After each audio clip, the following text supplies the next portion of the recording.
हम लोग चर्चा कर रहे हैं कि ईरान के खिलाफ अमेरिका ने जो प्रतिबंध लगाए हैं उसके आगे क्या ईरान वाकई सरेंडर करेगा क्या, इस पर काफी चर्चा चली। पक्ष विपक्ष दोनों तरह की राय निकल कर सामने आए, लेकिन कोई 100% ये कहना अभी भी संभव नहीं है कि आर्थिक प्रतिबंध के आगे ईरान घुटने टेक देगा।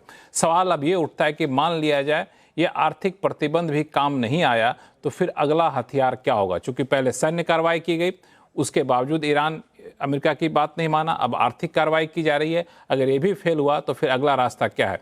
वीणा सिकरी मैम।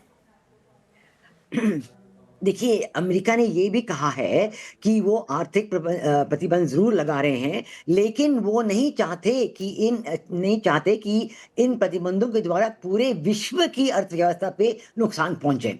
तो अमेरिका भी जानते हैं कि अगर ये आर्थिक प्रतिबंधियाँ ऐसे लगाए जाएँ कि पूरे विश्व की इकोनॉमी ठप हो जाए, तो फिर ये पूरे विश्व के लिए ग्लोबल इकोनॉमिक डिप्रेशन का डर हो जाएगा। ये उन्होंने कहा कि हम ये नहीं चाहते हैं।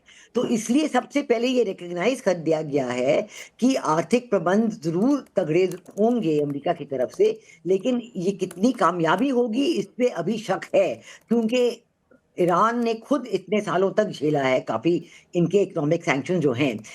मेरे समझ में ये जो वे आउट है सिर्फ़ ये है कि दोनों लोग फिर अपने आप से डायलॉग और डिप्लोमेसी शुरू करें।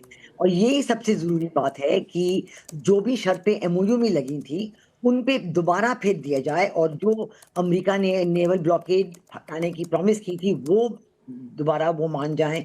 जो ईरान के फ्रोज़न एसेट्स थे जो उन्होंने माना था वापस देंगे, वो दे दिए जाएँ। तो ऐसे गिव एंड टेक से आगे चीज़ें बढ़ सकती हैं।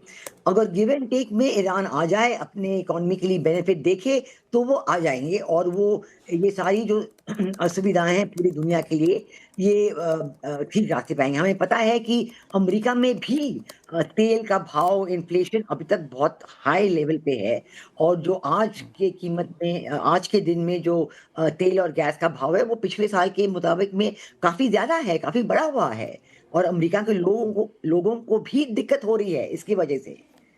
ये भी तो बात है ना, तो अमेरिका दरअसल को हाँ, अपनी बिल्कुल। इकोनॉमी को भी संभालना है। द- इसलिए मैं कह रही दरअसल हूँ कि आर्थिक प्रबंधन लगाने के साथ-साथ टॉक्स पे ऊपर बहुत ज़ोर देना चाहिए और जो एमओयू की पंक्ति हैं, उनको दोनों तरफों को इम्प्लीमेंट करना चाहिए। ये सबसे अच्छी राय होगी। शिवकांत शर्मा सर। मुझे तो लगता है एक चीज हम भूल रहे हैं कि ये आड़ में तीर चलाया जा रहा है। जब जीतने की उम्मीद होती है तो ट्रम्प साहब सबसे पहले आगे आते हैं और सारी घोषणाएं वो करते हैं, चाहे वो अपने ट्रुथ सोशल पे करें या कैमरे पे आकर के करें। अब स्कॉट बेसेंट का सहारा ले लिया, किसी और का सहारा ले लिया, उनसे ये धमकियां दिलवाई जा रही। ये इस बात का सबूत है कि अच्छा, ट्रम्प वेंस भी बहुत साहब को दिन से खुद दिखे नहीं। आर्थिक प्रतिबंध कारगर नहीं होंगे। जिस तरह से उन्होंने मुनीर को भगाया और मुनीर जो है आकर के मिलके चले गए, कुछ नतीजा नहीं निकला। तो पीछे कहीं ना कहीं ये जो है वो स्वीकार कर रहे हैं कि इसमें सफलता नहीं मिलेगी और बातचीत की मेज पे जाना होगा। लेकिन उनको चाहिए क्या? उनको चाहिए एक कोई जुमला चाहिए जो ये साबित कर सके कि वो जीत गए हैं और जो है वो ईरान ने हथियार डाल दिए हैं, और ईरान जो है वो जुमला देने के लिए तैयार नहीं है। सारी समस्या ये।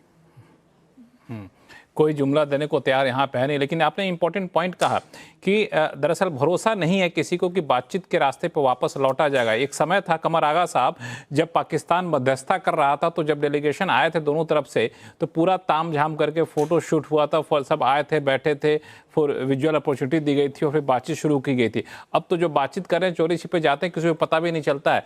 शायद उनको भी नहीं पता पाकिस्तानी डेलीगेशन को कि पता नहीं हमारी बात मानी जाएगी कि नहीं मानी जाएगी। जी बिल्कुल सही कहा। उस समय बात दूसरी थी। ईरानी चाहते थे कि एमओयू साइन हो जाए, पाकिस्तान उसमें इन्वॉल्व था। पाकिस्तान पे बहुत ज़्यादा ट्रस्ट भी नहीं करते ईरानियंस। उनकी काफ़ी टेंशन्स हमेशा से, जब से पाकिस्तान बना है तब से देखा जाए तो, बीच का एक पीरियड छोड़ दीजिए कोल्ड वॉर वाला।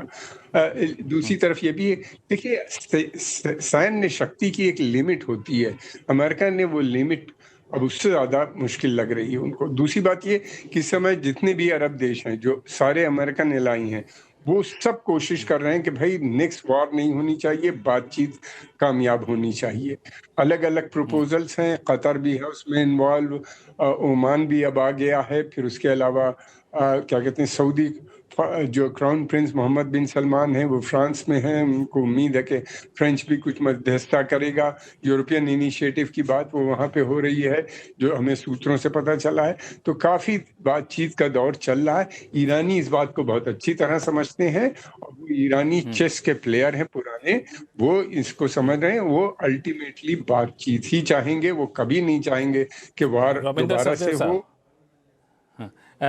ईरानी चेस के प्लेयर हैं, वो बखूबी समझते हैं, वार नहीं चाहेंगे, लेकिन इतनी आसानी से बातचीत के टेबल पे सरेंडर भी नहीं करेंगे।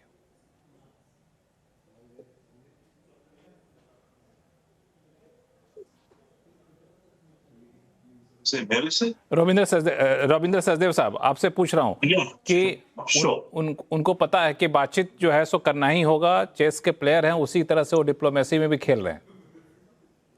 I don't know, I would agree with that, but देखिए बिग पिक्चर क्या है। अमेरिका जो गेम खेल रहा है, अमेरिका विन करना चाहता है ना इस पूरे थिएटर में।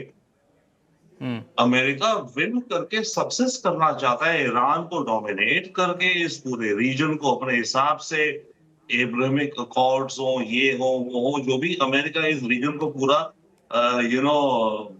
एक मध्यस्थता या ये है करना चाहता है। पर पॉइंट इज, ठीक है, अमेरिका जीत भी सकता है, ये गेम अमेरिका जीत भी सकता है।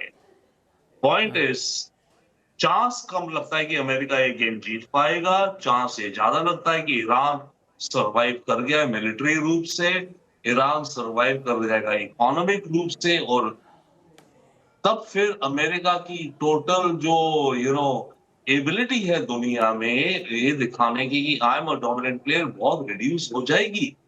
ये इस समय सबसे बड़ा क्वेश्चन है। अमेरिका को इस समय इन्वॉल्व हो गया, अमेरिका को क्या चाहिए इस समय? एक अच्छा एग्जिट छोड़िए, ईरान वॉर से छोड़िए, अमेरिका को इसका रिजल्टेंट ये दिखाना नहीं, अचीव करना है, दिखाना, ऑप्टिक्स छोड़ो। अमेरिका को इस समय ये रियलिटी चाहिए कि ये पूरा रीजन अमेरिकन, मैं डोमिनेंस नहीं कहूंगा बट अमेरिकन फ्रेंडली। अगर अमेरिका जीत गया, बट चांस कम लगता है अमेरिका जीतेगा, और ईरान चांस कम लगता है कि समय कम है, इसीलिए मैं बीच में रोक रहा हूं रविंदर साहब, समय कम है, चांस कम है कि अमेरिका जीतेगा। ऐसे में आपने बड़ा अच्छा समझाया प्रमित मकोड़े साहब कि आप डोमिनेंस वाले माइंडसेट से निकलिए, फ्रेंडली होकर निकल जाइए यहां से, फ्रेंडली रिलेशन बनाइए इस पूरे रीजन से। संक्षिप्त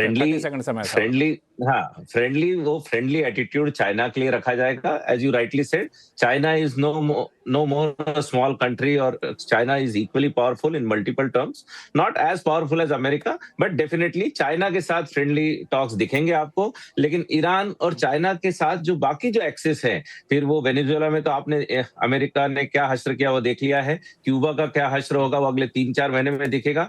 Iran has to come to negotiating terms on America's terms, वो भी समय दिखाएगा।